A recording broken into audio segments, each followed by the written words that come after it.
Hello, guys. How are we doing tonight? Got Nancy in the background there. Sorry, I kind of sprung this on you there, but I thought I scheduled the live for tonight and I didn't.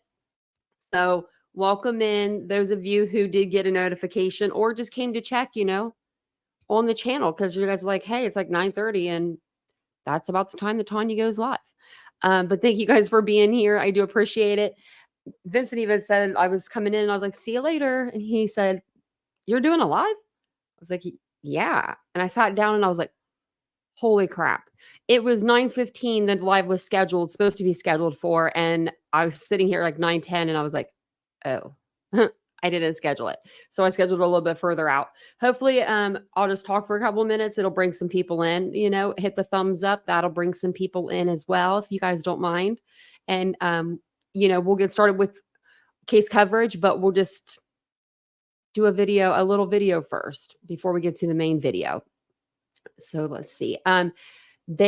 Nancy came out with a new podcast this evening. She talked with Steve Gonzalez. So there was already a Idaho for like Bryan Kohberger, like in jail or something. It just came on YouTube. Well, I was going to go over that one, but she did a brand new interview with Steve and she just posted it onto her page today or tonight. So we'll listen to that and I'll put pictures up in front of it for you guys as well. So something a little better, a little better. But let's welcome some people in. If you would like to become a member of our fabulous channel here, I will put the link in chat. I'll put it in chat throughout the live. Plus Nightbot does that too. Speaking of which, I need to fix Nightbot. Nightbot comes in all at the same time. So I'm sorry about that if that Nightbot does that to you guys. Hey, Catherine, how are you doing? Hey, Cheryl. Hey, Faith. Good to see you guys again. Hey, Mary Beth. We did do a live on the second channel today. If you missed it and you'd like to check it out, it's more of like just a chill kind of channel, just where we can go kind of chat about the in and outs of YouTube and just life in general. So that's the best way to kind of put it. And it's called Unfiltered with Tanya. And I could put the link in the chat as well for that. Hey, Ashley, you didn't get a notification? Probably not. I don't think anybody probably did. I heard that YouTube likes, they like for you to give like a half hour before you go live to give, like, I guess to give those notifications, but I didn't tonight. Hey, Cat's Life. I was like running in here. Hey, Nicole, welcome in. Hey, Lisa, it's good to see you. Hey, Kelsey. It's good to see everybody. And welcome in, welcome in. I'm just looking at the chat. Niners girl. Hey, Tony. Is anybody in with the bad weather? Is anybody having any bad weather right now? Hey, Lenora. Hey, Bob H. Place. How you doing? Hey, Aries. Always coming in with a quote. Hey, Doodlebug. Everybody came back from round 2. I'm just looking in the chat. Hey, Stephanie. Hey, Sailor. We're going to cover Bryan Kohberger tonight and Idaho 4. And if anybody has like a difference of an opinion, like if like my opinion, I've been kind of like with this case since the beginning. So I have an opinion based off of what my brain has interpreted the facts to be. But if somebody else has a different way of thinking, I would love to have a conversation and not an argument. We don't do that here. But I was like, man, because remember we used to like, I don't know, when Idaho 4 case first came out, I don't know, it was just different. I felt like it was different. Things were different. I don't know, in true crime. It was different, wasn't it? Is it just me? I don't know. I feel like we haven't had a case where we've like delved like deep. We've delved deep into our cases, but not like, I don't know, just something is different. And we need to get back to that. I need to get back to that. More me, huh? Hey, Nathaniel Nate. Hey, True Crime Lullabies. Welcome in. You got a notification? There we go. Am I missing people? I might be. I didn't see George, but hey, George. I might have went too fast. Aw. I bet that sounds cozy, Bob. Well, welcome in, everyone. I'll get to the bottom here. I've got my dog somewhere. One of these beds. There she is. I've only got the one dog. The gray dog she's gone. She's not really gone. She's in the living room. She's in the living room, or she's sleeping with the cat on the bed. I don't know, but she didn't come in tonight. And I'm like, that's weird. She might be at the door before we know it, though. She'll hear something. She'll come. So as we're waiting on people to come into the chat, I saw this. I didn't get a chance to watch this, but I do like this guy. And it was on Banfield. So Banfield was talking with this former inmate. And I guess he's saying that Bryan Kohberger needs to like keep his mouth shut, lay low. And I can't think of this guy's name. Larry Levin. He's ex-con. So I figured we'll start with this and then we'll go from there. And I think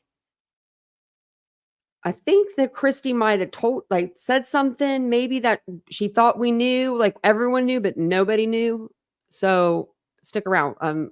There's some stuff. And I'm like, what is going on here? So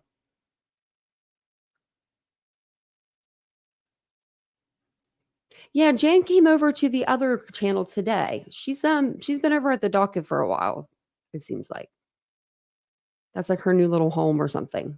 I think she likes, I don't know. I think she likes maybe the court sessions. I don't know. What Bryan Kohberger is experiencing tonight. Like I said, Larry went to 11 different institutions. Every time you transfer, Larry, 11. And you're coming into a new institution. 11. What'd you do, Larry? I want to know what Larry did. What'd Larry do? Why are you so red, Larry? What is it like from the inmate's perspective? Like, take me to Bryan Kohberger's view and what he's doing and thinking right now. I'm going to say this first. He's looking at concrete. That's what he's doing. They deloused him. They put him in some jail garb. They threw some shoes at him. And they said, here you go. Well, he's starting over. I mean, you go to a new place, it's new people, new routine, new correctional officers. You know, what the officer you had on before me said was correct, that he's never going to be in general population. This guy is going to be living in a cell, high security for the rest of his life. He's not going to experience any type of real social interaction with any of the other inmates. So every little noise he hears is going to get to him. He's not going to have a lot to do. He's not going to have TV. Essentially, he's like a vegetable in there. And this is a hoax. Moving him to a new place, you know, he is internationally known. They said in the old jail that it was a mob mentality in Lada County. Well, what does he think is going to happen in this new jail? Everybody knows him. Everybody knows him, I don't know, throughout the world. It's going to be probably the same prosecutor. It doesn't matter if the judge changed. It's the same charges. He'll get the same sentence. I don't see any value in this move. I mean, Lada County, I think it had 24 cells. This jail has about 1,100, and the high security wing where he's at has like 88 cells.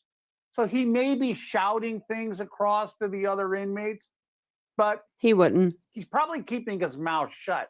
The number one thing somebody should do when you get to a new facility, keep your ears open and your eyes open and your mouth shut, because nobody really wants to hear what you have to say.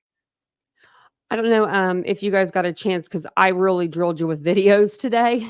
But I did a pre-recorded video, and at the end of the pre-recorded, I did a comparison. You know, I showed you guys what Ada County jail looks like compared to Latah County.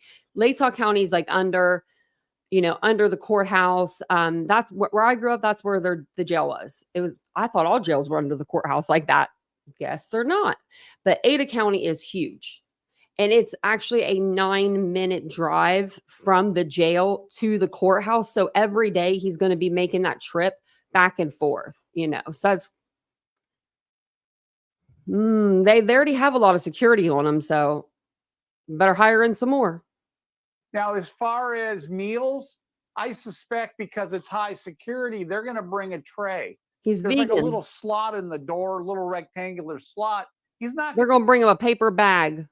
to be going to a dining hall. I don't see that. Mm-mm. So they're going to be bringing his food into him.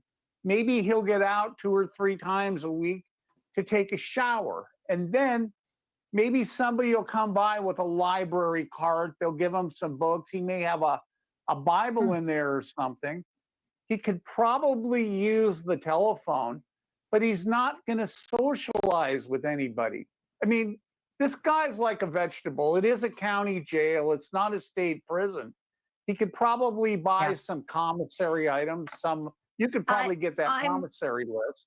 Yeah, but I was interested to find out if it was better where he was because it was familiar and comfortable, and he got to know it for 2 years, or if it's better. You know what? But I have to go, Larry. I would have a longer conversation with you, but I have this breaking news on P. Diddy being arrested tonight. We're going to have a.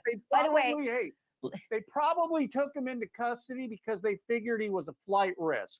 That's why they do that. Look what we're watching right now. Look what we're friggin' witnessing. Ashley Marie Banfield. I don't know if that's her middle name. I made that up.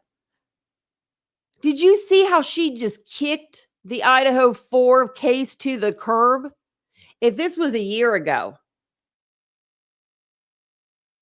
there would be nothing that could rip. You'd have to pry this case from her dead fingers. And now she's just like, Larry, gotta go.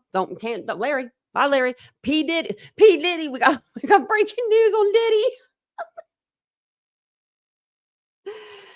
Oh, man. Kohberger about to be overshadowed by Diddy. Is it really her middle name? I like the middle name Marie. That's a sweet middle name. Like Tanya Marie. Oh, that would have been cute. I'm Nicole. Everybody had 8. If your birthday's in 83 to 89 or something, your middle name's Nicole. Like, I mean, if you don't have one, we'll just name you that. So I've been looking on the Idaho Judicial Branch for any new documents that have come out for Bryan Kohberger. We were expecting to hear, have some answers, have some things. We have questions. And Taylor, everyone had questions. There was a lot of different things like motions that she had put in right before they decided to move it to a change of venue. Well, we didn't hear anything whenever they went to the court hearing. We didn't hear them talk about anything. It was more of like a meet and greet kind of deal. But they did say that they were going to meet behind, I guess you'd call it behind closed doors, sealed hearing. So that's what they did today. And it says order regarding representation status and setting hearing. Like, what's a setting hearing? Like, what are we setting? Like, right? And I usually will have this highlighted in blue, and I don't know why I didn't do that for you. Or, just depending. This would be yellow because it's a court order. Hold on 1 second, guys. Before I read this, I think the dog's at the door.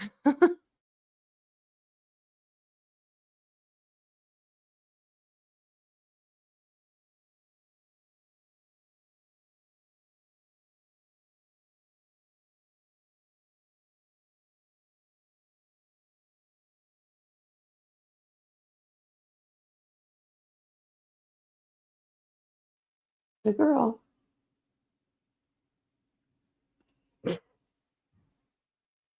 One of these days we will not be interrupted by a dog, I promise. I promise. Oh, thank you, Rhonda, number 34 on that like button. Thank you.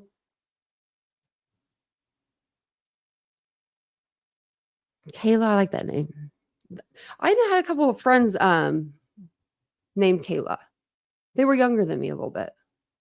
Like when I was in my late 20s, they were like in their early 20s.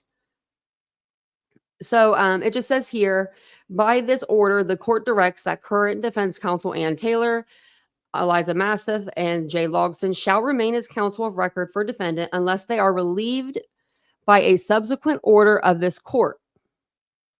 An ex parte sealed/closed hearing will be held on Tuesday, October 8th, 2024 at 1 p.m. at the Ada County Courthouse. Counsel may appear either in person or via WebEx. At the hearing, the court will consider defendant's representation status and the obligation of the state public defender to pay for the cost of representation. The state public defender Eric Frederickson must appear at the hearing as well. It is so ordered. So I'm thinking maybe they set, or they didn't set, maybe they're going to reset a date, let's say. Because, and I say this, because I was over on the Gonzalez's page today. Let me go up to the top because it's the top one. And then we'll go back down and read. So I was on their Facebook page today, their family page, and it says here, like, and this is something I didn't hear this. I didn't know this. So she writes, okay, so you guys remember that we had a June 2nd, 2025 court date. That was like the date that was set. We all were like, oh, there goes their summer, pretty much, but we were, we didn't care. She says here, and I told you guys, Judge said they won't change the date. It'll be the same date, even though if they change the venue, the date will stay the same. And I was screaming at y'all. I said, no, Judge, you can't promise that, because the new judge may already have a case on his books where he's not going to be able to switch around stuff. I mean, that's just how the court system goes, Well, she writes this: frustration at its finest. As most of you know, our original June 2nd trial date was vacated a while back. Did I miss something? So we wait patiently until today for the new date to get set. Today. Instead, we get a handful of sealed motions. I just want to cry. Like, what is this? What's going on? What's happening?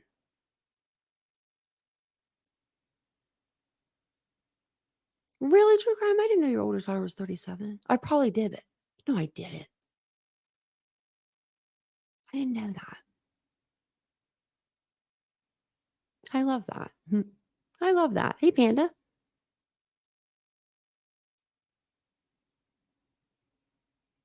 Oh, yeah. Ashley will be 37. I'll be 39. Oh, my gosh. Hey, Pancakes. So do you think that maybe she said this on like a whoopsie? Like she thought we all knew that the June 2nd date was vacated? Because it says a while back. Now, did you guys hear them changing maybe it's just me. Maybe I didn't hear. But I never heard about anything being vacated. No trial date being vacated. So I'm really confused. Hey, Mary Beth. Did I say hey to you, Mary Beth? I better have. I love that red hair. Oh, no. Yeah, eat something, Cat's Life. Sit down and eat something. Yeah. I used to get like that. So, yeah, I don't know. I don't know what's going on. I'm confused. And nobody in the comments, I was looking through them, and nobody said like, hey, wait a minute, like, actually, I think a couple people did, but they just said, what does this mean? It's ridiculous. Like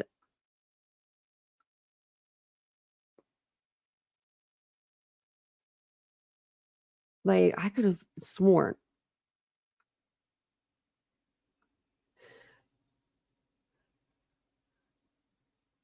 Oh, so some comments had to be. Oh yeah, they had to comment. They had to filter out comments. It's crazy that they have to do that. Yeah, I don't know. I don't know what that means. But this is Steve on Nancy, and it was his birthday today. So whoever wants to say something, because I know there's going to be certain creators out there that are going to say something because he went on Nancy, and some people don't like Nancy, and it's, whatever. But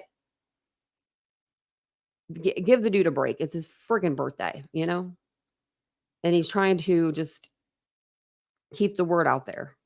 It's just, I don't know. It's hard for me to hear like some of the stuff I hear about this family that I know that is not true.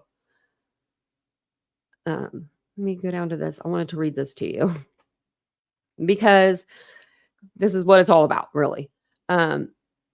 So this is their email exchange, and she's showing this. Christy is, and she shouldn't even have to show receipts for anything, but she's showing that there is no, like, Idaho doesn't have a victims compensation program.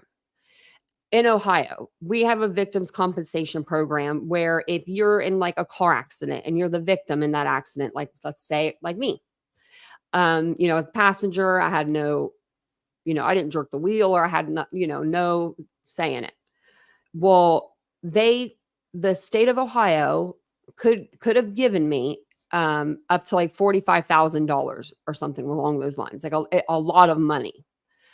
I only asked to be reimbursed for what I lost, which was like my clothing, because, when you're in an accident, they have to cut that stuff off of you. And you always usually will get reimbursed for that. Except in my case, they said, screw you. We're not giving you a penny. They really did. They didn't give me a dime, not a nickel, not a dime, not a penny. But so I can feel the frustration of the Gonzalez family for that reason, just, from that aspect of it. But then you got the whole internet saying stuff, because you decide, well, let's do a GoFundMe. I mean, there's 10 of them that are going to court. They have a big family. I couldn't imagine. And I'm just going to say this. I guarantee you, Steve, Christy, Steven, Olivia, all of them would rather have Kaylee back than any amount of GoFundMe freaking money. You know that money's going to do? It's going to, so they can go to court. Like, that's not like it's not like a vacation. It's not like fun time. It's not like they're going on vacation. Not a penny. Sunday Doodles. Not even from the person that I walked away from that accident with $2,600 in my dignity. And I have my dignity, though. Now, my best friend would say different. She was a little mad. She was a little mad. But it worked out because I got paid back in a different way. I got Vincent. Yeah, Sunday Doodles. Yeah, losing an eyeball and everything. There was times I was a little upset about it. I ain't gonna lie, but I was just like, try to keep it classy. I try to keep it classy. I really tried, and I still try to do that. Huh? My mom must have raised me right or something, but no, it makes me mad too. Makes me mad, and I'm gonna have to tell you guys my story on one night. I've been thinking about it lately too, so we'll have to do that. So, because like there's new people in the chat that don't know. So, this is a rant a little bit, but I'm glad to read it because sometimes you need to rant a little bit.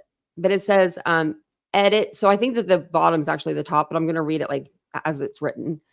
It says, I would also like to address the fact that our attorney, Shannon Gray, along with ourselves, is constantly being accused of cashing in on doing interviews, and that's why we do them.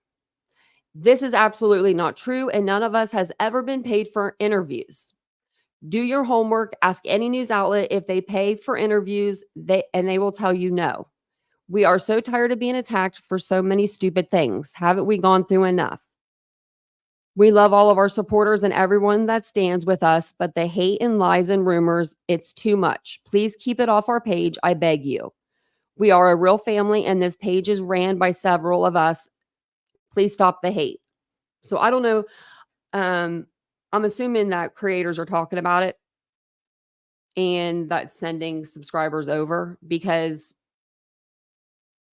even if you say don't go give hate, if you have hate in your voice when you're talking about somebody, that's going to set off a negative energy. People are going to go and troll. They're just going to be curious. They're just going to be curious.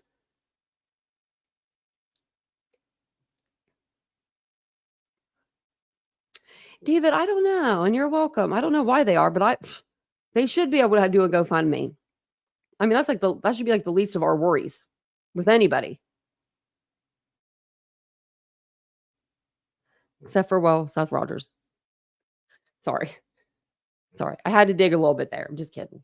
But that's just because he had it so close. Like, this is not like it's a GoFundMe for, like I said, like a vacation or something. Or let's just say, I'm making something up. Let's say we hate that memorial that they did at the college. We want to do our own memorial. Like, you know what I mean? Or they could even do that crap if they wanted to. But I mean, it's literally to get them so that they can keep the house that they live in, their home that I'm sure they're still paying mortgage on, because everybody's still paying a mortgage, it seems like nowadays. So, they're probably paying a mortgage. They have to keep the lights, the stuff on there, heat and everything, air conditioning, whatever it is. Summer, it'll be summer, probably. Then they have to, live in a hotel, and you can't just stay in a hotel room. Like, you have to be able to get, like, what are they called? Like not like a suite, but something with like a kitchenette or something that where your family can sit there and you can eat in, so you can save a little more money, like a little bit of money. It's just, I don't know. This to me, it sounds like a bunch of crap that I wouldn't want to have to deal with if I was Christy and Steve, and it's just, I would rather just have my child back. It says, I would just like to share the email from Lake Tahoe County that they do not have any resources available to help us financially attend trial 7 hours away. People call us liars and spread rumors that victim advocate programs provide families $25K that is set aside for us for this type of thing. Well, here you go. It's not true. And this email is from our victims advocate that has been assigned to us since the beginning of this tragedy. I hope everyone understands the need for the GoFundMe. There are 10 of us going. 2 are retired, so their income will not be affected. The other 8 of us will have limited income from vacation and PTO time. We still have mortgages, car payments, utility bills, insurance, and various other bills to pay, including living 7 hours, 13 hours for Olivia away in an Airbnb. We are not looking for anything fancy, just a home that we can all maintain or some normalcy while we are spending long days at our daughter's murder trial fighting for justice. Please try to understand and put yourself in our shoes. Extravagant vacation and fancy new cars are the furthest from our minds. With love and honesty, the entire Gonzalez family. That's really freaking sad, man. That's sad. That's real sad. Man, that makes me sad. That makes me sad. Man. Okay, I need to hear Nancy yell. My cardboard Nancy doesn't yell. Too bad, huh? I'm going to play this and I'm going to stop it. So if it's loud in the background, sorry. Okay.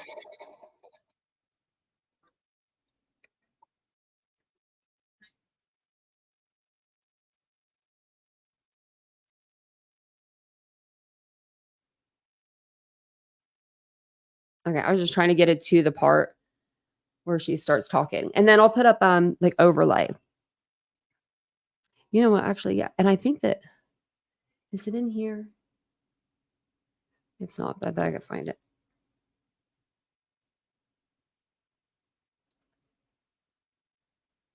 I mean, I just couldn't imagine,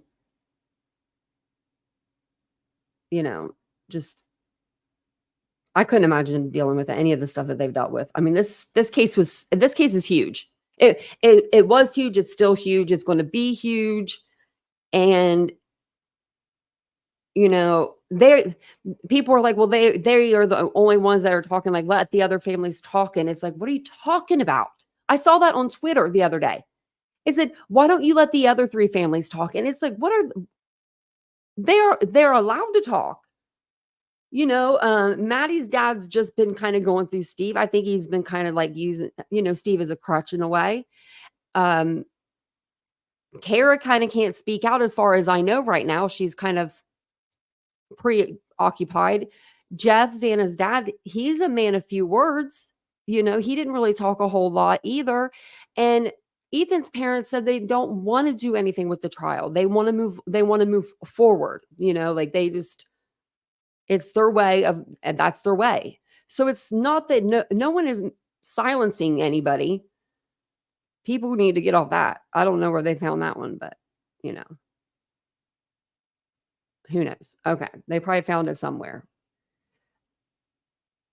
So I'm going to put overlays up that way. You have something to look at. That's not that, just Nancy talking, but this should be good. This should be good. So she's going to have an interview with Steve. Everybody just, relax, hang out.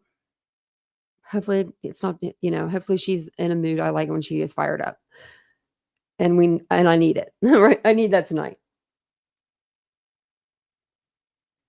Oh, sorry. And thank you guys actually for being here. I want to say thank you for being here. I do appreciate that. Appreciate it so much. If you're into true crime, if it's your first time here and you don't know about us, we are a true crime channel. We cover all the cases. Any case, we cover them all. we do. We cover a lot of cases. So if that's something that you're into, don't forget to subscribe, hit the like button. I will drop the link for my second channel. It's Unfiltered with Tanya, a little more of the unfiltered side of me. So if that's something that you want to, subscribe to, that'd be great as well. Okay, let's get this started. Sorry, that was loud. The Bryan Kohberger trial. Joining us tonight, Kaylee Gonzalez's father is with us live. I'm Nancy Grace. This is Crime Stories. Thank you for being with us. My niece called, and she was very frantic. And she was asking me if I had talked to Kaylee.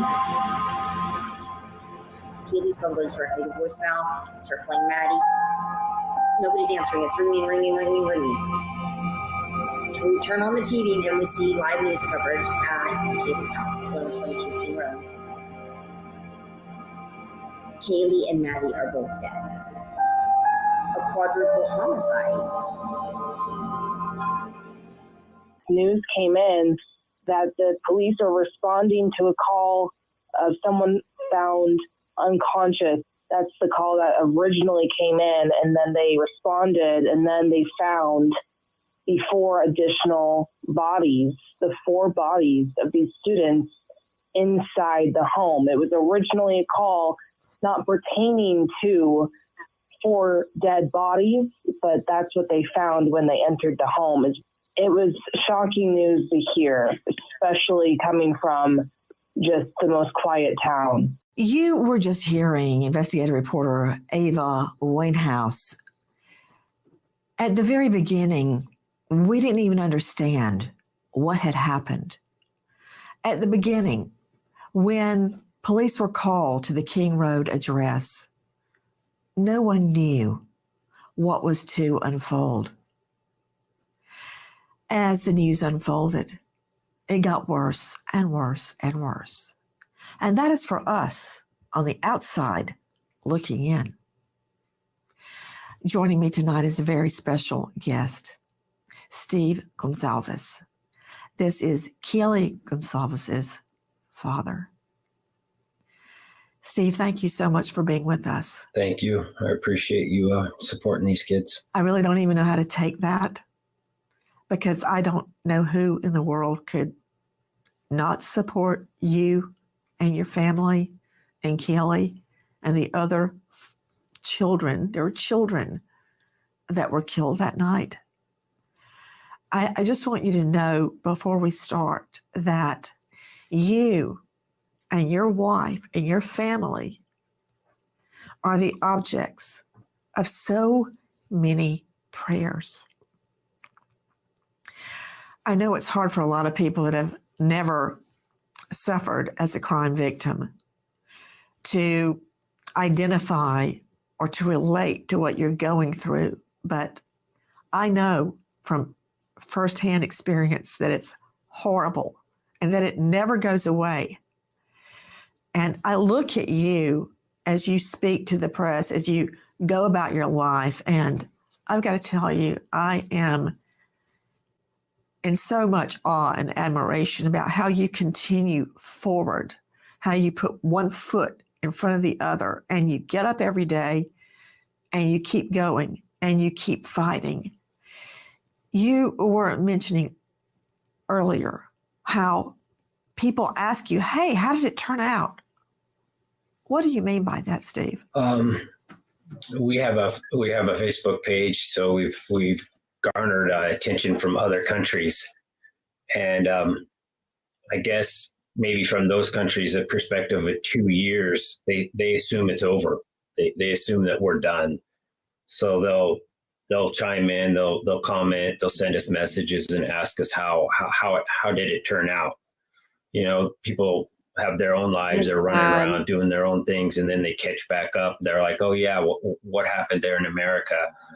And they reach out to us directly because we've opened up those lines of communication, and we have to tell them it hasn't even started. We have not even got to a schedule yet. You know, when you say it hasn't even started, I've got to tell you, going through the trial is going to.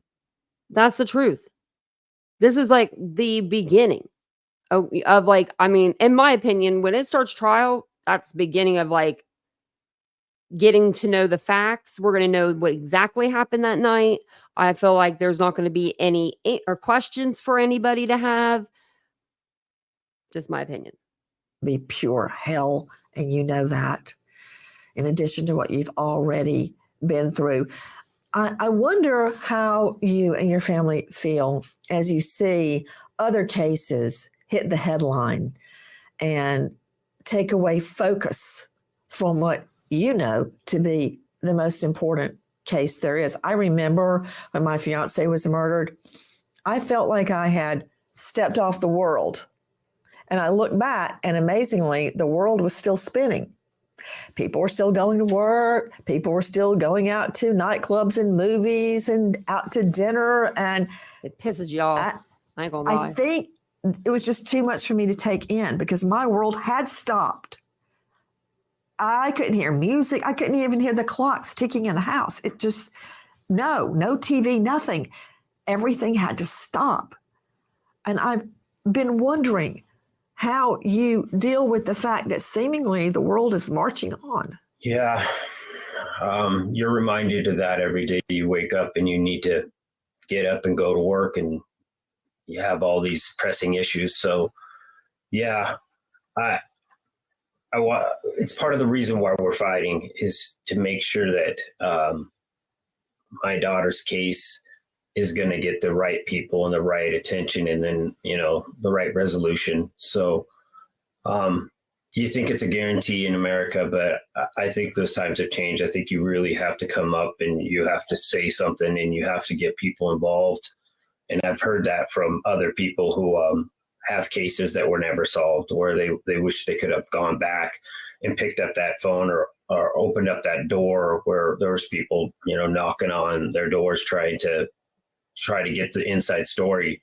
So I knew with my child, there wasn't anything I wouldn't have done to make sure that I was talking and getting that information out and getting people's attention, that we can't allow people to go to school, go to college, and be killed in their sleep from some outsider.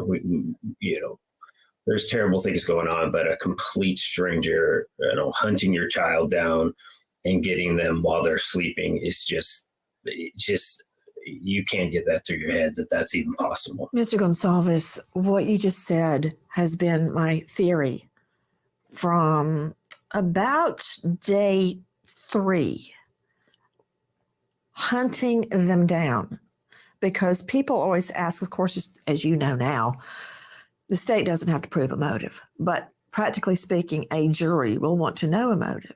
And I believe with all of my heart, from what we know now, and that may change as the trial progresses, that the victims were hunted down. There is no motive that we can understand, normal people can understand. I think you're right, Mr. Gonzalez. I think they were hunted and stalked and watched. Now, I know the state came out in court and said there's no evidence of stalking. And I take that to mean in the legal sense, like sending Kaylee emails or letters or leaving things at her doorstep, just showing up at her work, trying to date her. I don't think it's stalking in that sense, the way we normally think of it. I think it was more, as you said, hunting. Yeah. I'm trying to be careful how I describe some of the things that is out there, but yeah, this is a criminologist. This is somebody who spent, probably a century studying law and getting the ins and outs. This person knows there cannot be a direct connection, an easy direct connection. That's how everyone gets caught. So you got to reverse engineer it back to what he was doing and the steps he was taking. I think this will go all the way back to his Pennsylvania home. In his actual room, you're going to find out that he planned this murder from that actual location, and he left Pennsylvania with a thought and a motivation to go out and kill someone. Steve, you are bringing up a lot. What do you guys think of that? Do you think that he would have planned this from Pennsylvania? Not much. This seems to be pretty well thought out, but is it really? He's a criminology student. I went to school for criminal justice. Now, do I think that I would have thought of some of the stuff that he may have thought of? Yep. Yeah, I would have thought of it. But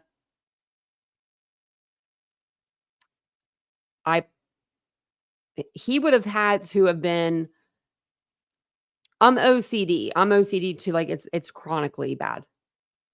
But I am not good with tedious things. So to me, putting saran wrap all throughout my car or a shower curtain and making sure it doesn't fall off the back of the seat, there was no BLOD in the car, they're saying. So I think that's where my downfall would have been. Personally, they would have been like, gotcha, because I'm just not tedious. Now, maybe he's a good with tedious stuff like that. And he was able to not get any trace anywhere, but I don't know. That holds me up a little. But I do think that he probably used that shower curtain and the Dickies suit. Lot of evidentiary implications with what you just said. I think what you're saying is entirely possible. So you believe, and I understand you are not divulging your source. You believe, and I'm interpreting, that Kohberger was at Pullman, and upon going back home before he started school, he had locked into your daughter? I don't know if he locked into the actual victims. I just know that there's signs that point to this individual had a lot of troubled past, and I believe they're going to show that this crime started back there. I think they're going to be able to prove that he thought and planned and strategized this murder and came out here, picked a community. I even think, this is my own personal feeling, I think he picked this area because of some previous killers in this area. And I think he came out here thinking that he was going to outdo them. He was going to be that type of killer. The Northwest has a history of some pretty prevalent mass murder serial killers. And I think he came out here with an idea and a notion that he was going to show them how to do it. I don't think there's any question, Mr. Gonzalez, that he was motivated. And of course, I'm just a trial lawyer and a crime victim. I'm not a shrink. I don't think there's any question that his attack, and of course, he's presumed innocent until proven guilty in a court of law. His attack was motivated by his bizarre interest in criminals, the criminal mind, and criminology. It could have been a desire to know what it feels like to murder someone. I don't know the motivation, and frankly don't care about the motivation. I care only about motive as it relates. Him and BTK, they do have some similarities. Like they both did 4 murders the first time, supposedly, allegedly, with Bryan. BTK, we do know. I think I actually have let me check. I think I have a Canvas spreadsheet that I did for you guys, like that showed the differences and the similarities. I'll look for it. relates to what a jury will want to hear. That's all I would care about. Because to me, it doesn't matter why he did it. It matters that he did it. Question to you, and I know you've been asked this before. How did the whole thing start for you? When, where, how did you learn something horrible had happened? We were sitting at home as a family. Almost everybody was here. Olivia was just living down in Southern California, but everyone else was here. We were watching a football game, and the phone rang, and we heard that something was going on.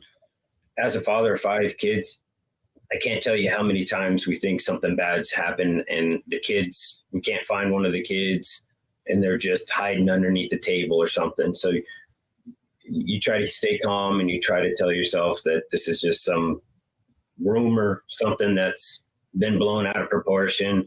Maybe there was some type of accident, but it's not like what has been described to you. So you just sit there and you start getting active. We all started grabbing computers, laptops, and started searching. And then we did see that, King Road, it's on King Road. So then we're thinking it's a bad fight, some kind of quarrel between a relationship or something. The things that you typically hear out here in Idaho, where, you're going to have those types of fights and those type of news stories, but you're never thinking it's going to be a homicide of 4 people. That just doesn't go there. And I don't think we even understood what happened for weeks. We were just in a daze, like what you're describing. Like I couldn't even hear music. Music stopped harmonizing. Things just don't make sense anymore. You're just broken, and you're just trying to figure out who's responsible and what you're going to do about it, and how you're going to get to hold them accountable and figure out the truth. I really needed to know the truth. And since that day, we've been on a mission to make sure that we do everything to get to the bottom of this.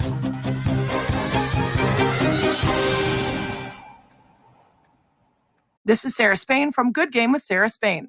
Ever wanted to bet on sports? And 7369. Fuel us. University, a private Christian university. Whether your pursuit involves, visit GCU. Pairs well with you. Your protein. Nicotine is an addictive. Talk to the EMT somehow at Keys. Crime Stories with Nancy Grace.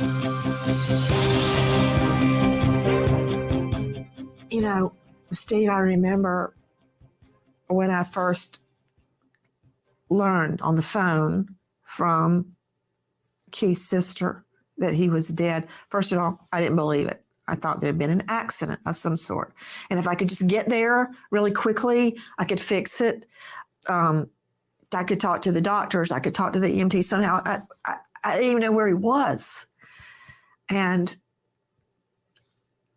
I remember not believing he was dead until I was reading upside down what my pastor was writing. And said Bernstein Funeral Home. Then it started kind of dawning on me, and I assumed it had been an accident until he told me that Keith had been murdered, shot.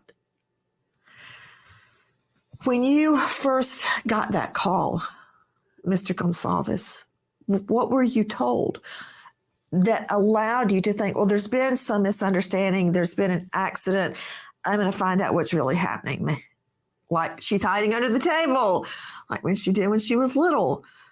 What were you told to make you think, okay, I can fix this. I'm going to find out what's happening. I had so many other children around me that were in so much pain that I really didn't have a lot of time to even think about myself. I grew up on a football team all the way up to college, and your coach is just pounding your head that it's not about you. It's about your team. It's about the people around you. So I kind of just turned myself off and then just focused on all these kids that were in pain. And then I said, I'm kind of old fashioned. So I just said, you know what, guys, we have to pick up the phone. We have to figure out what happened. You need to call all of her friends, and that's what they did. They got out on social media. They started finding everything, and that's when it became. It still wasn't real, though. It wasn't real because I know my girls. I know Maddie. These are like some of the sweetest, most gentle souls that you've ever met. So gentle people don't get murdered. It's just not. It's not something that even makes sense to you. So, I don't know when it actually became real. I know when you talk about going to the funeral, I remember thinking just how appalling the whole thing was and how gross it was and how I had to go into this place and I'm conducting business. That's where I switched.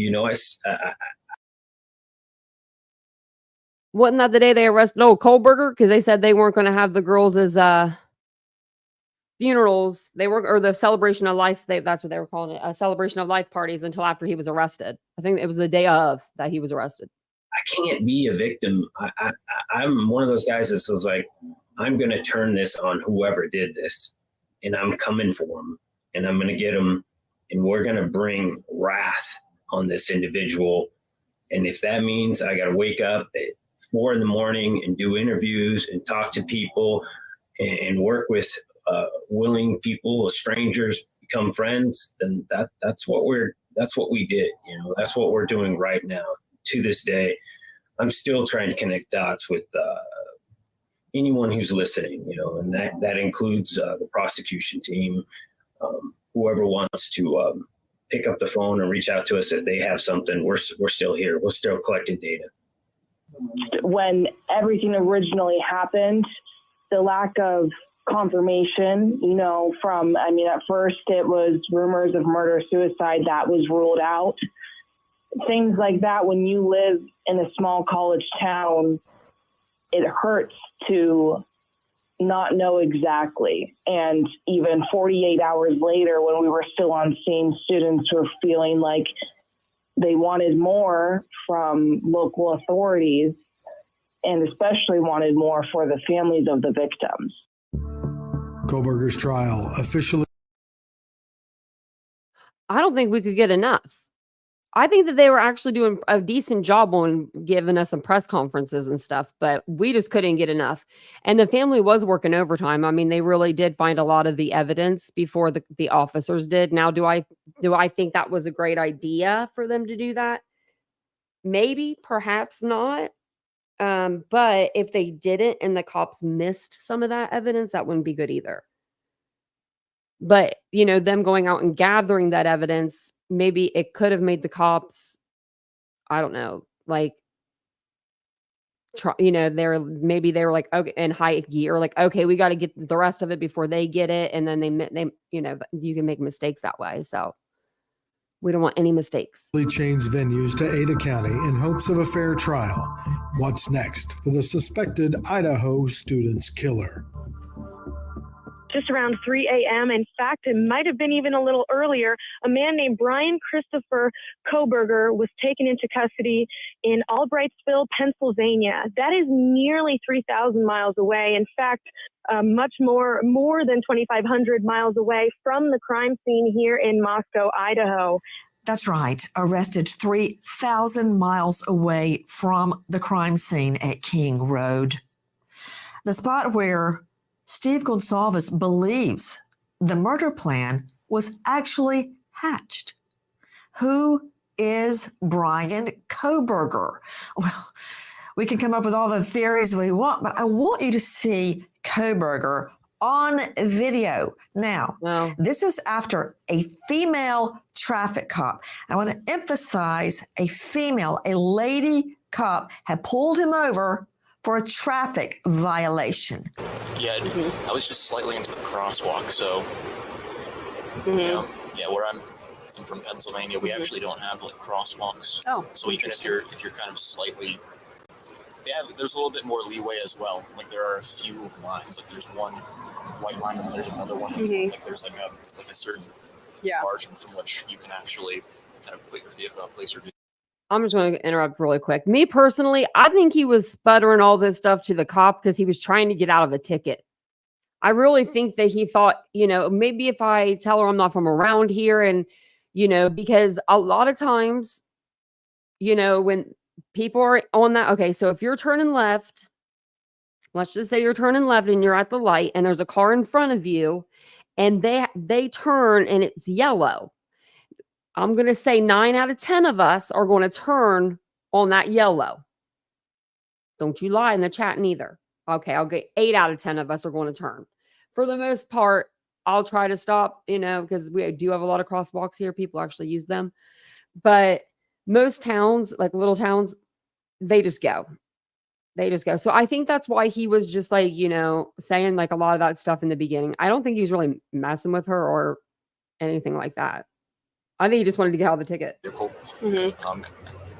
Yeah. So I know laws vary state to state, but there is a law in Washington for blocking an intersection like that, proceeding through when you don't, when you're just stalling. I forget the actual verbiage. I can find it for you, but it's like stalling, blocking an intersection. Yeah, I'm just curious about the law. I don't mean to. Oh no, yeah, I can find it for you. He seems normal.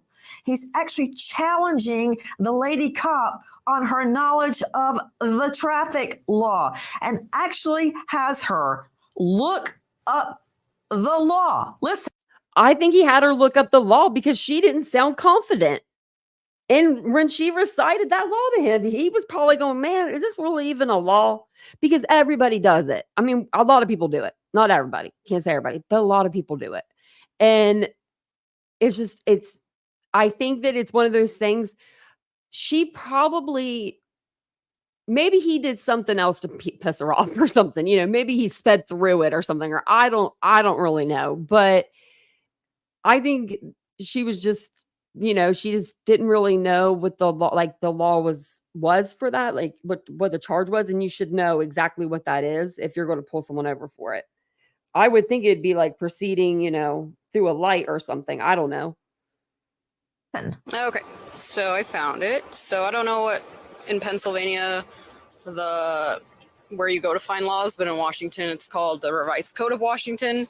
So I'll try to turn my brightness up, but it's just called an RCW. So it's RCW 46.61.202. So it's no driver shall enter an intersection unless there is significant space on the other side of the intersection.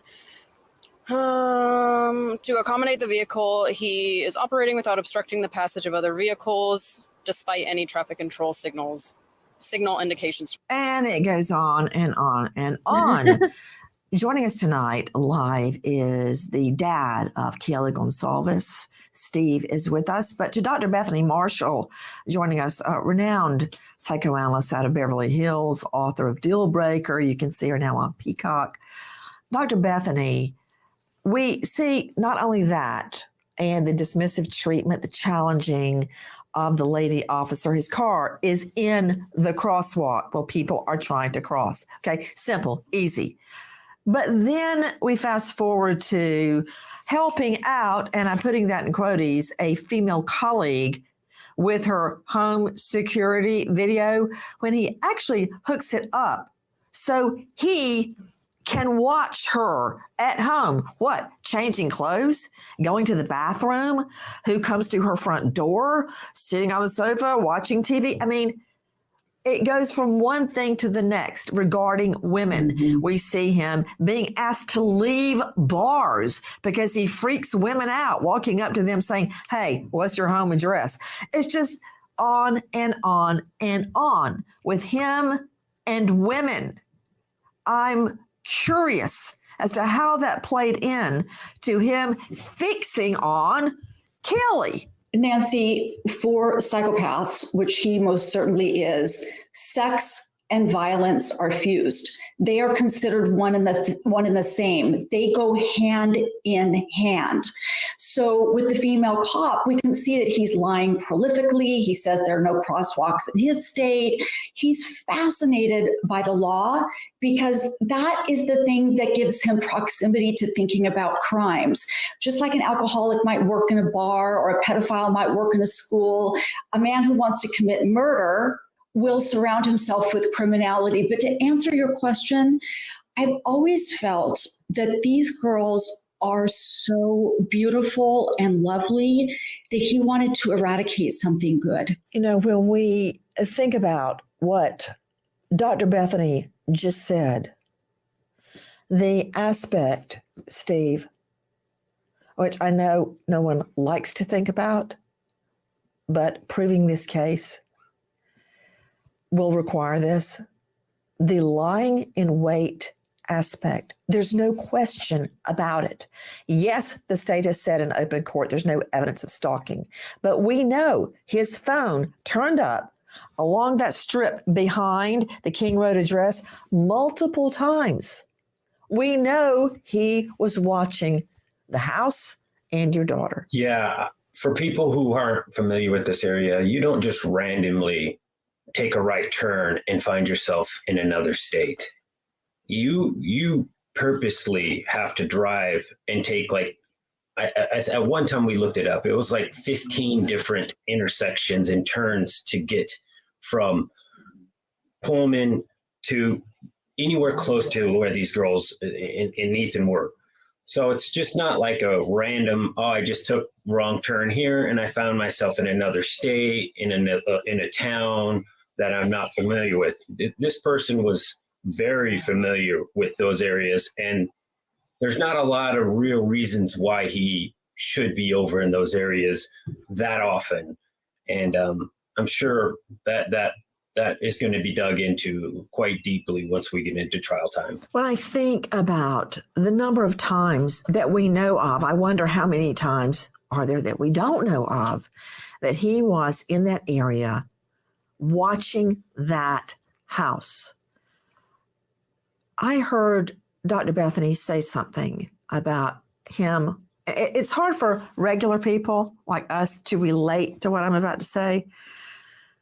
A person that wants to eradicate, destroy something good. Steve, tell me about your daughter, my girl and boy, I have twins, the same age. And I can't imagine why someone would want to hurt them. Tell me about Kaylee. Kaylee was a beautiful friend. She got along with everyone.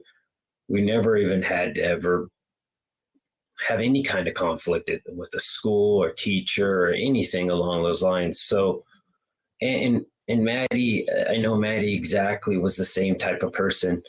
So I feel like if you are a corrupted soul and you want to strike out at society, you're going to look for somebody who is going to matter, somebody that the world looks at and says, that's a beautiful person. That's who I want to be like. That's the pinnacle of achieving being a good human being. So I think that in the end is what made them targets. It was their beauty, their smile, their laughter, the way they treated others. They played by the rules, doing things the way that you want your children and you raise your children to do. So in a way, he was striking out when it was a statement he was making when he picked them. I don't like him looking like he did a white collar crime. This isn't a white collar crime, people. This is people, you work your whole life to get them to go to college. Everybody has a dream of their children going to college. You trust the community, you trust the school, you send them off, and then they get killed while they're asleep that night. In their beds. And we're going to treat this guy like he just traded insider trading of his own company stocks. It's not white collar. The person who did this crime looked at one of the victims and said, I'm here to help you. If that's not malice, if that's the most type of evil that you could ever hear of, that shouldn't be rewarded with a suit. And a fresh haircut every time. And a clean vegan shaven. meal. That's wild. That's wild. We've been told that he does have shackles around his knees or whatnot, but it's like, I don't want it to be hidden. You are hearing Mr. and Mrs. Gonsalves, the parents of Katie Gonsalves, speaking out.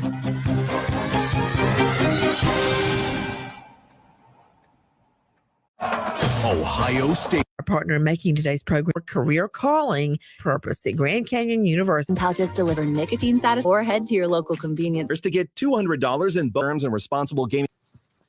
Female. Yeah. Hands of Kohberger. Crimes. I couldn't imagine being like the family of a murder victim, especially, any murder victim, but this case is so high profile And then you're constantly seeing these comments and you're just, I mean, I just wouldn't be able to. They're stronger than me. Stories with Nancy Grace. To Steve Gonzalez joining us tonight. This is Kaylee's father. What do you make of Kohberger's new look with his, looks kind of metrosexual, and apparently there are female fans of his going crazy. Nancy, I'm going to say no on that one because normally, like, I thought metrosexual guys like were more clean shaven, more like maybe throw some gel up in the hair, kind of. You know what I'm saying? We saw his prison or jail pic. Nah, Nancy, I gotta stop you for that one. Online, I mean, and the ladies that were online, the Bryan's girls, the baby Bri is gone. She's not on there anymore. I'll double check, but the Reddit was down. It was gone. How backwards is that? Well, that this guy like she's 15 would have fans demanding a hair salon, trim, new clothes every time he goes to court, not in a jury's presence. It's like he's getting everything he wants. Every demand is given to him at his whim. Yeah, that's part of the reason why we felt the need to get a lawyer, to make sure that everything was done by the book.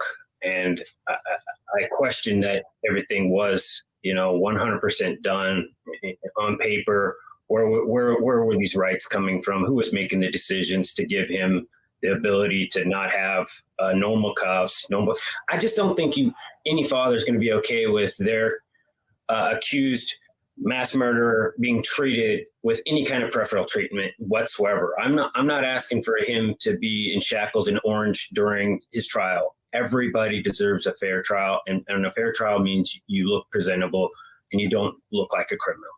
But we're not even there yet. They're trying to delay everything, and nobody's arguing that they're not trying to, push things back and asking for more time and I need more years. And in my mitigation, which for people who don't know, comes at the end of the trial, but my mitigation expert witness is I need to delay it. We're frustrated that he's being treated with these preferential things, and we can't find them on paper.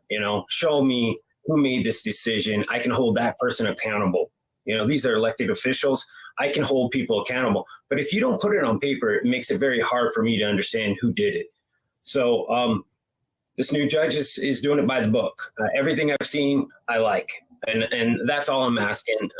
We're not asking for him to come in there with the ball and chain and a mask over the top of him. We're just saying, why is this man being treated different than the criminal that comes in an hour after him or an hour before him? Why is he being treated one way as a mass murderer, and these other individuals are being treated in a different manner? That's what we're pointing out, and that's what we're using like forums like this to bring to people's attention, that some of these things are questionable, and we don't like them. We don't like them one bit. Mr. Gonzalez, have you seen him in court? Yes, I've definitely seen him in court multiple times. The very first chance I was given an opportunity to see him in person, I was there, and we're going to keep that same position where when we can be there and it's a court hearing of any magnitude, of any real decision being made, we're going to be there. Did he look at you? No. I've heard that sometimes he has looked in that direction, but I've never seen him look at me. I want to tell you what happened, Mr. Gonzalez. When I did go to my fiance's murder trial, which was a big blur, I thought my dad drove me, but my mom also drove me. I had to take off of work. My dad at the time was working for the railroad his whole life, and my mom was a payroll clerk, and they would take off to drive me, over 2 hours one way to get there. And I never focused on the defendant.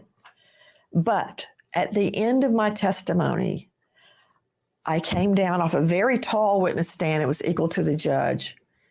And I was walking out and I looked down at the state's table and I saw Keith's bloody clothes, which I had never seen until that moment.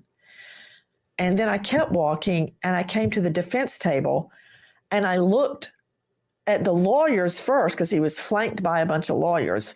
And I looked them in the eyes and they looked down. And then I looked at the defendant, I guess for the first time, in the face, in the eyes. And he looked down and none of them would look up at me standing at the table. And then I walked out. It was dead quiet in the courtroom. And all I could hear were my boots on that marble floor walking out.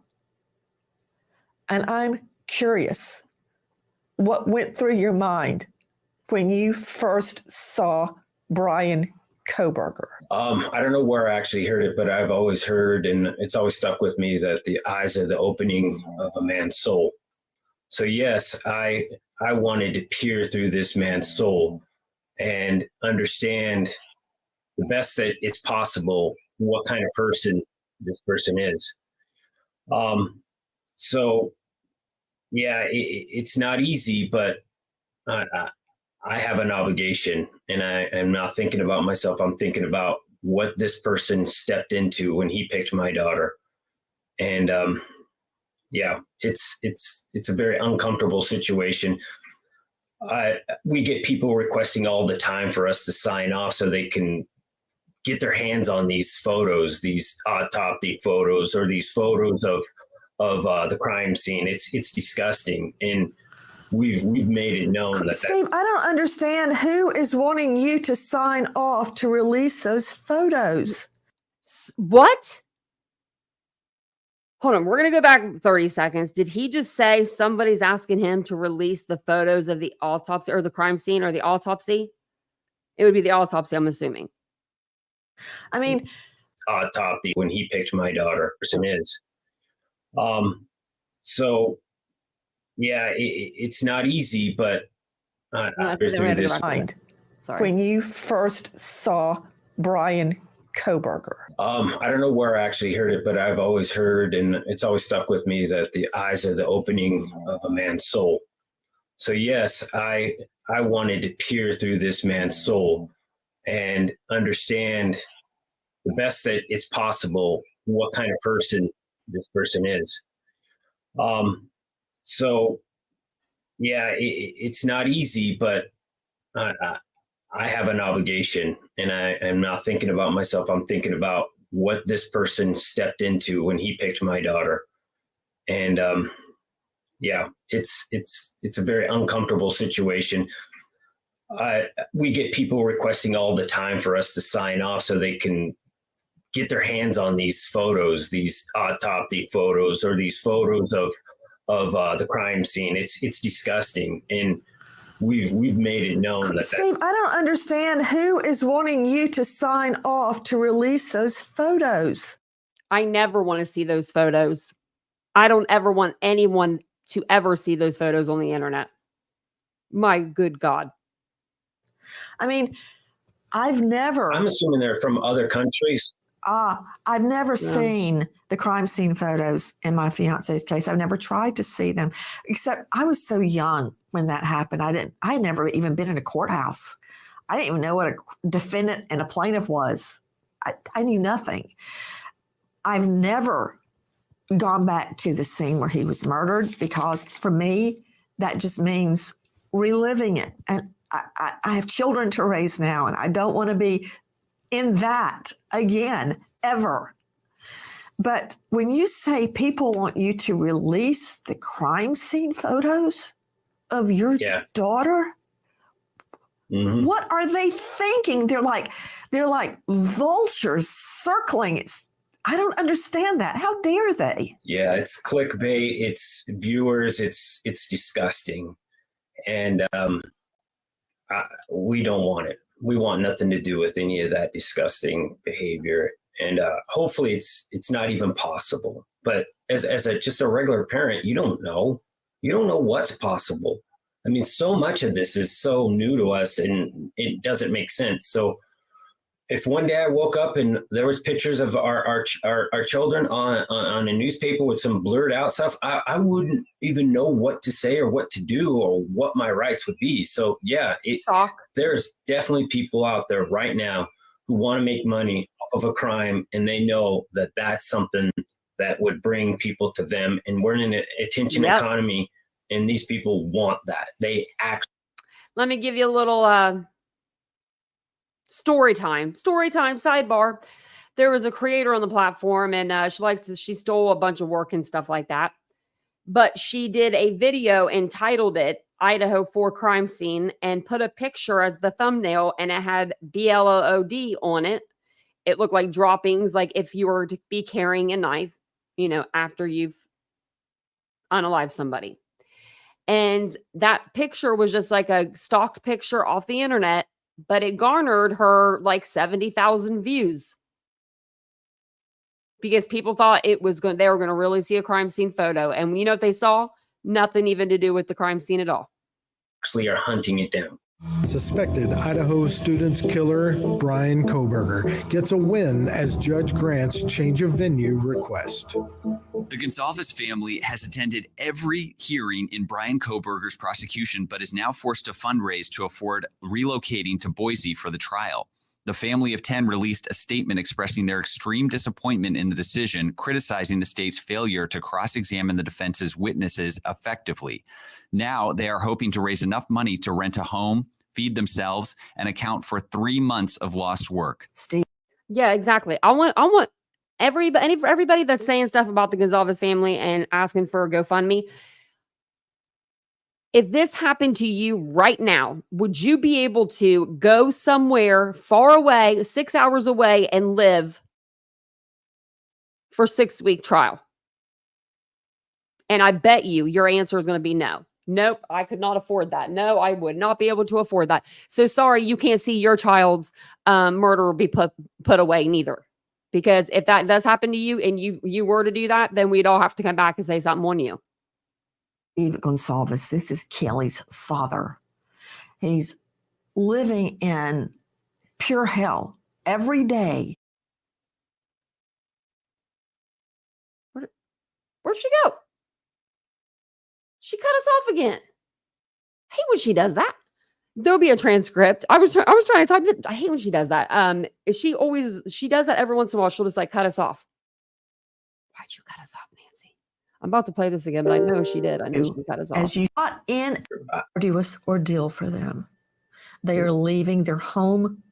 They are leaving their jobs and doing without. Families find the strength to at least be there at certain key moments. But my question to you, the hardship is going to bring upon you and your family. You've set up a GoFundMe. I want to talk about why it's important that you have the GoFundMe. Help Kaylee Gonzalez's family attend trial. Explain the hardship it will bring on you and your family, Steve. I'm literally running to like the equivalent of a train wreck that has my daughter in it and Maddie. I don't want to be in that courtroom. I don't want to see and hear what I'm going to have to hear, but my daughter deserves it. She's beautiful. She's everything to us, and I have to be there for her. And I'm going to be willing to hear and see things that I never, ever thought I'd ever have to be facing, but I have to. Knowing what I know, I can't sit on the sideline. I mean, I have a lawyer who was a prosecutor who prosecuted murder cases, and he said nothing is more impactful to that jury than to see firsthand the damage that this person has done to the people that are important to them. Steve, you have to be there. I know in your own heart, you feel you have to be there, but as a felony prosecutor over a decade, you have to be there, and you have to have your wife there, and you have to have the entire family there, and they have to be on the very front row behind the prosecution. There's no way for this cup to be taken away from you. There's no way you can't show up. You understand that, right? I do, and I don't want to put it on anyone else, but I hope all families find the strength to at least be there at certain key moments, because all these children, people need to understand how much pain and how beautiful these people were, and the only way that you can really show them that is through your face, through your emotions, through you being there, supporting them. And yes, it's ghoulish, and yes, it's gross, and we don't want to be there, but I feel I have to be there. My family will be there, but I know we're not the only victims, and I know that some people think that we're just trying to draw the attention to ours. It's not that. I just can't ask other people to walk my path. I can only walk mine. In my family, I can walk and coach and counsel them, but I hope everybody finds some strength to let that courtroom understand what the world is missing. Mr. Gonzalez, thank you for being with us tonight. And I cannot imagine any father doing a better job for his child than you are doing tonight and every night for Kaylee. And I'm just very proud that we got to speak with you. For those of you watching or listening now, please help Kaylee Gonzalez's family attend her trial. It will be a long and arduous ordeal for them. They are leaving their home, they are leaving their jobs and doing without to be in court and fight for her. I want to thank Mr. No, I thought she cut us off. You know how sometimes she'll cut off her live or like her stream or whatever. I thought that's what she did, but she didn't. She didn't do that. Oh, oops. It was just me. I must have skipped like ahead. Like I must have just accidentally hit the button and did that. So sorry about that, guys. But I did get us back to the spot that we were at. And thank you, Cheryl, for gifting out some memberships. Gift out 5 memberships. So if you got one, make sure you thank Miss Cheryl. Thank you for doing that. Appreciate that. Yeah, welcome on in. Welcome in, new members. And I just saw Nightbot put in the second channel. So if you'd like to subscribe over to the second channel, it's Unfiltered with Tanya, Tanya, if you don't know. It's just a more relaxed feel over there. We're going to talk about like the ins and outs of YouTube and just kind of whatever we want to talk about over there. So whatever we want to talk about. My eyes bothering me. Yeah, thank you for doing that. I know he hasn't been on in a while, that Joe Scott Morgan. Now, is anybody in the path of Hurricane Milton that's coming through? Because now all of a sudden Vincent's like all about the weather with this hurricane. He didn't. I think it's ever since I showed him the video Ashley sent me, because he's like, "Do you see this new hurricane coming in? It's going to be the biggest one yet." I don't think we're ever moving to Florida. I think our Florida dreams are just dashed. I did message my aunt and uncle. Very proud of myself because I've been real bad about that. I haven't messaged them in a couple years. It's been bad. I am going to find my grandfather's phone number. I need to find that. But I did message them and they said that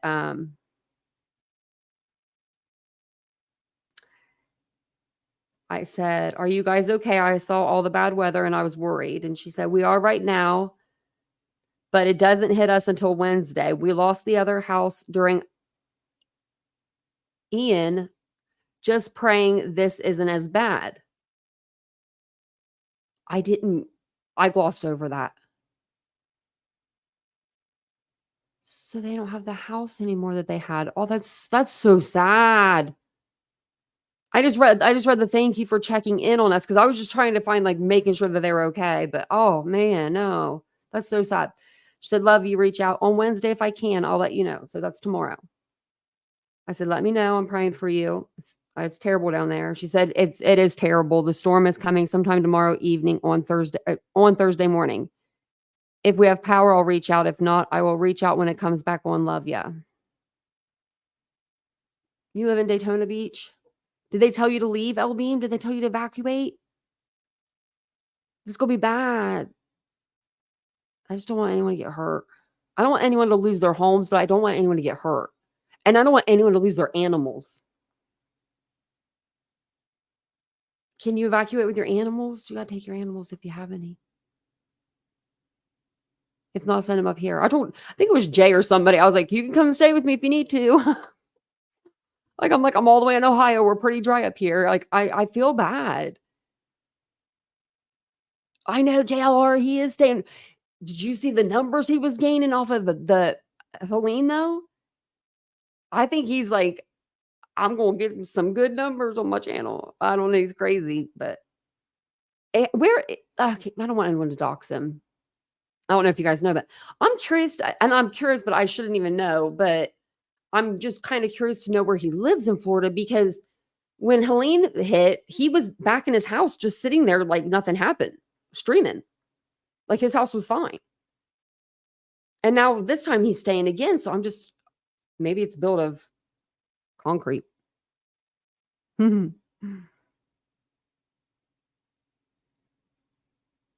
See, still a category 5. See, that's scary.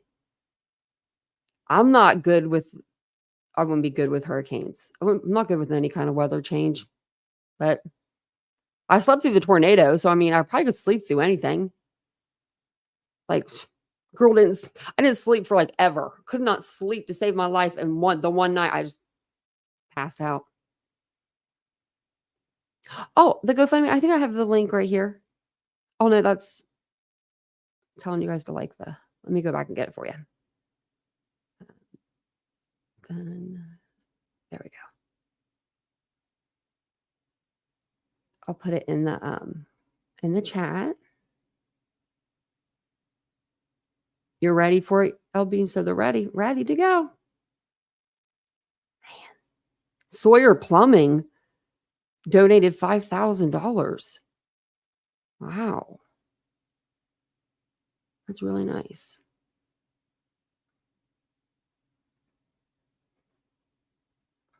Man. It's sad. I hope the hurricane doesn't eat you up, Elbeam. I'm praying for you. Man, it's just scary. That's scary weather. This is especially scary. Like, have we had 2 hurricanes like this, like back to back? Like boom, boom. Like it's scary. I mean, ever since the Titan imploded, I don't like water though. I don't like any kind of water. I don't like anything changing. I'm telling you, that Titan implosion really messed my brain up when it comes to like the ocean and stuff. I don't mess with Mother Nature. That's why I said when Helene hit, who pissed Mother Nature off, and someone is really upsetting her. Is it Betty? Is it Bullhorn Betty? Mother Nature, you can tell us if it is. Going to be a big one. I'm not going to evacuate. You're not evacuated zone yet. There's just been people that, like, with the last hurricane, they were like, we're going to stay. They stayed because they were on the 2nd and 3rd floor, in the mountains, nonetheless, and then all of a sudden they're looking outside like we should have left. Now that, no, see, that gives me the willies. If I were to look out on my balcony and all I saw was water, that gives me the willies. No,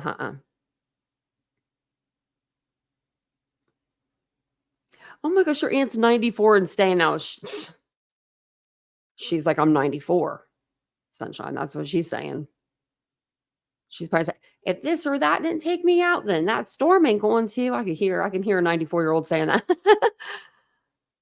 Well, I'll be praying for her. I hope she's okay. She's probably got the house boarded up better than anybody on the block.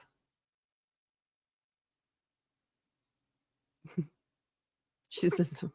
She's not leaving anymore. She's done. She's done evacuating. Yeah, I mean, I heard that it was really bad. People trying to get gas and stuff, and that's just that's crazy to me. Oh, I forgot to tell you that the other dog did come in. She's back here sleeping now. I made these little things today. They have little pumpkins, but they're like, I don't know, They're not orange. I didn't want orange pumpkins, but I don't know I don't know how I feel about them. But I made one back there too. Stuff that you don't need to do. That's what I did. They put up for horses that you can take your horses to. Oh. See, that would be scary. Like, I would be scared for my animals.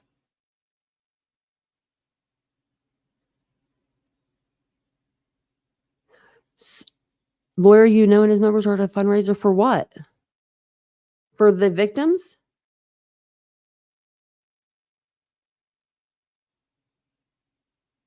That's amazing.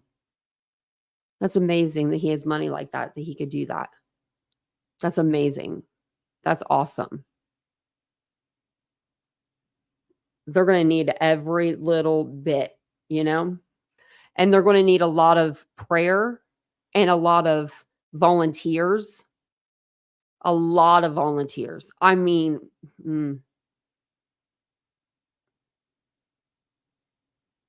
it'd be amazing if we could get like one town to just be able to take off, for a few days, help the next town over. I mean, that's really what it's going to be like. It's going to be brothers helping brothers, sisters helping sisters out. I haven't got a hold of my grandfather yet. I need to get into this box. It's like 50 totes deep in the storage. So I hope they are. Like, to think of it being underwater there is just, it's insanity to me.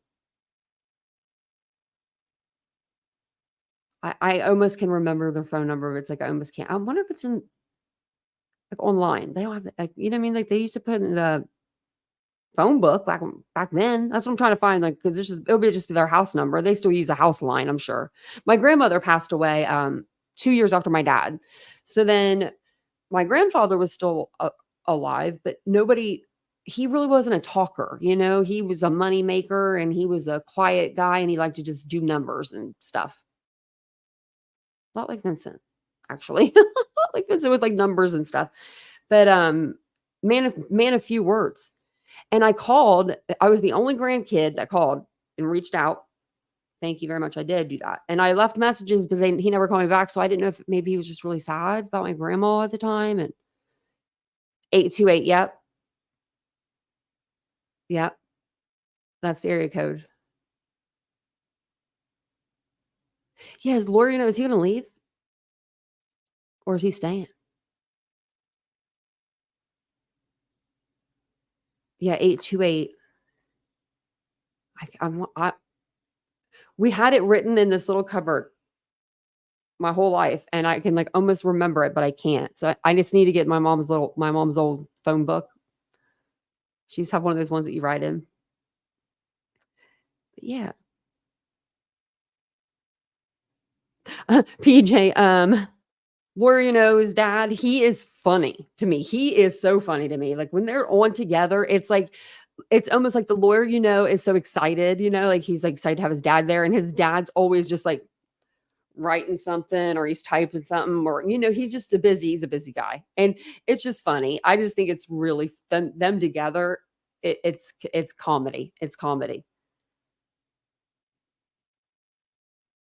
Yeah. So I called, I called my aunt and uncle, but I didn't get a hold of my grandfather, but he needs to answer. Okay, Brandy.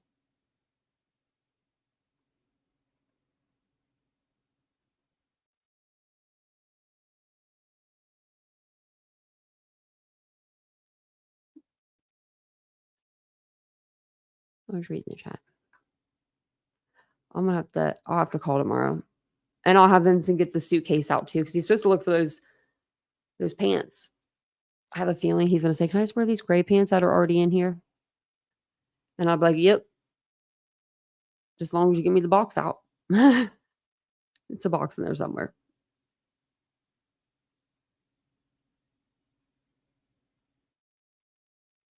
He's staying.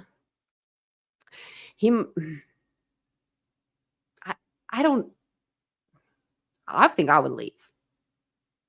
Personally. That's just me. Personally, I think I would leave it. Better safe than sorry. You know what I mean? Like, at least when it's like supposed to be the heaviest, I would leave. I mean, and just see how it goes. But I'm going to jump off here. Thank you for coming in tonight. I'll probably do a live tomorrow sometime during the day, maybe on the other channel or this channel, but probably the other channel, just kind of back and forth, you know. If you're not subscribed over there yet, make sure you go over there, subscribe. Unfiltered with Tanya. I'll get the link. I'll put it in the chat really quick. If you guys would like to subscribe over there, we'd love to have you. And thank you guys for being here tonight and hanging out with me. I do appreciate it so much. I don't know what we're covering tomorrow, but we've got plenty of stuff to cover. So I'll figure it out and then I'll let you guys know. So I'll see you guys all tomorrow. Have a good night. Bye, guys.